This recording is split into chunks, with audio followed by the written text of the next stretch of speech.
everyone, Melissa here with the 567 Center.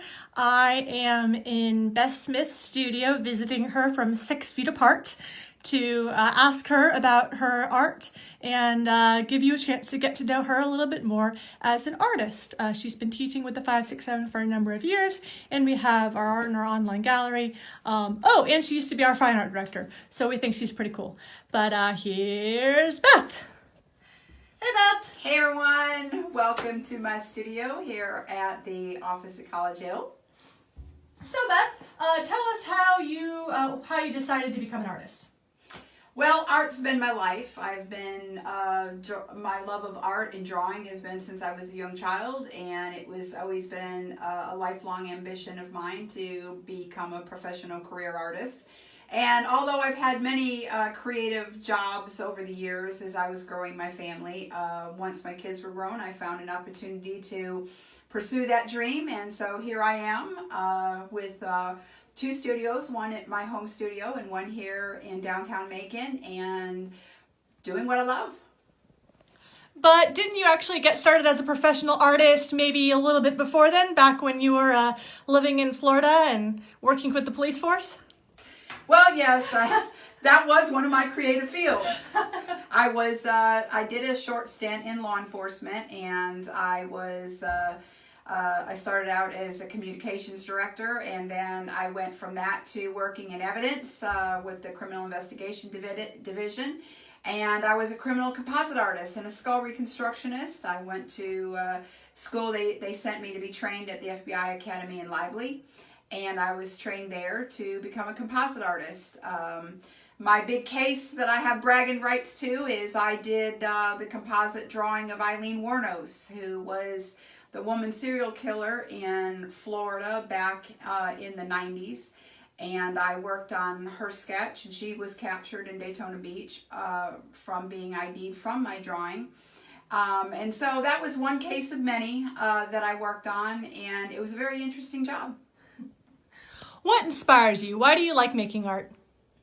Well, I think that art, for one, is beautiful, and two, it is a strong communicator. I've learned over the years that you can use art to bridge what you could say might be disagreements or differences of opinion with people when you present art in a way that opens up dialogue or creates conversation or promotes thought or even promotes emotion. It can start those conversations in a non-threatening, neutral way, and I think that's really awesome.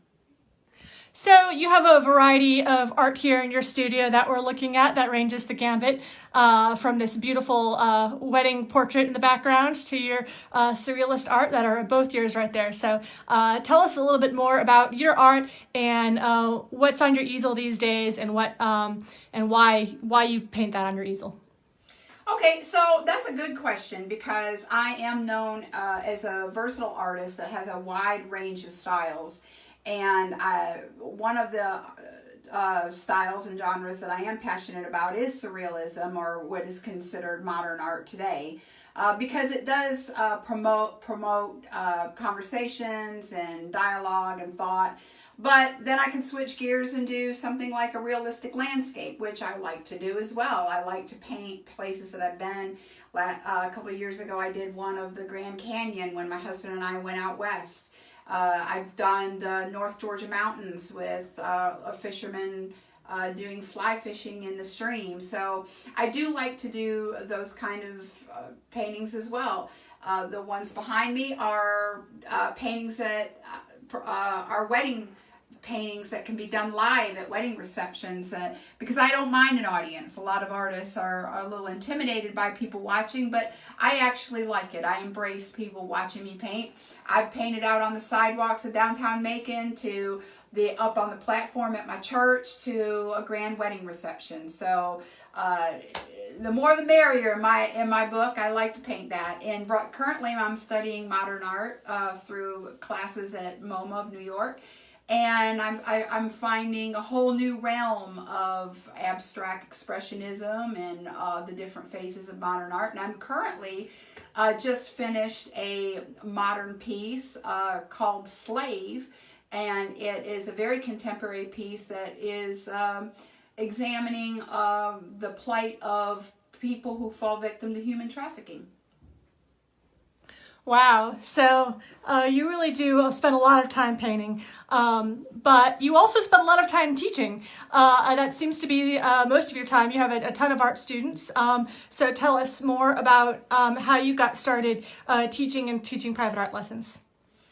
Well, I've always had that in the back of my mind to be able to teach, for the simple fact that as I was growing older and coming through life, I found that there were few opportunities for young people like me at the time to learn from another artist. And then in my 20s, I even approached a couple of artists that had their own private studios to see if I could enter into a mentorship program or something, or study with them privately.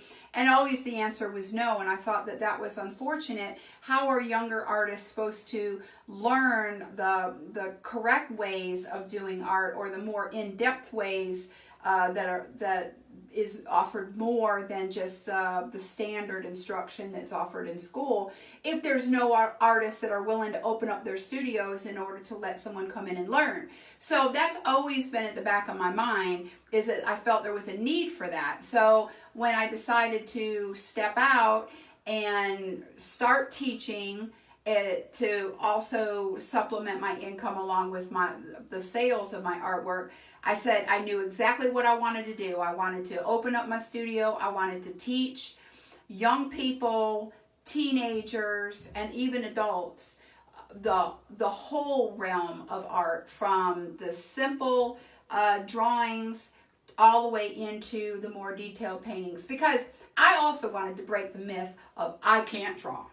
How many times have I heard that from people? I can't draw. I don't know. I can't draw a straight line. Well, I want to break that myth and prove to you that you can draw. If someone taught you to drive, you can be taught how to draw a picture. If someone taught you how to cook, you can be taught how to draw a picture. So everyone has the ability to learn. You just need to be in front of someone who can show you the steps. So I mentioned private art lessons earlier, but you also teach classes regularly at the 567, or at least when we're not all in a shutdown. So tell us more about the classes that you had been teaching at the 567. Well, I currently have been teaching workshops at the 567. I used to teach the Quirks and Canvas, and those are fun, and they're a riot. But my true passion is really getting in there and teaching students the elements of drawing and color studies, and teaching them how to paint. There's nothing like showing somebody something for the first time and seeing that light bulb go off, or seeing them perfect that brush stroke, and seeing the smile on their face when they know they've nailed a color or they've nailed a technique. It's so gratifying, and that's why I do what I do. Thanks, Beth. Any other thing you want to share with the people watching at home before we go? Any fun facts about Beth Smith? Just that I love art, and my second passion, I've always said if I wasn't a professional artist, I would be a professional chef. I love to cook. I love to cook really good food. I love the Food Network and watching all of those videos and watching all of those chefs cook. One kind of a neat thing that I do for my students is I've taken up baking, and so on every student's birthday, I let them choose a different style birthday cake, and that allows me to continue to practice perfecting my cake baking, and I get to have all kind of fun doing all the toppings and doing all the decorative icing. Thanks, Beth. All right, thank you.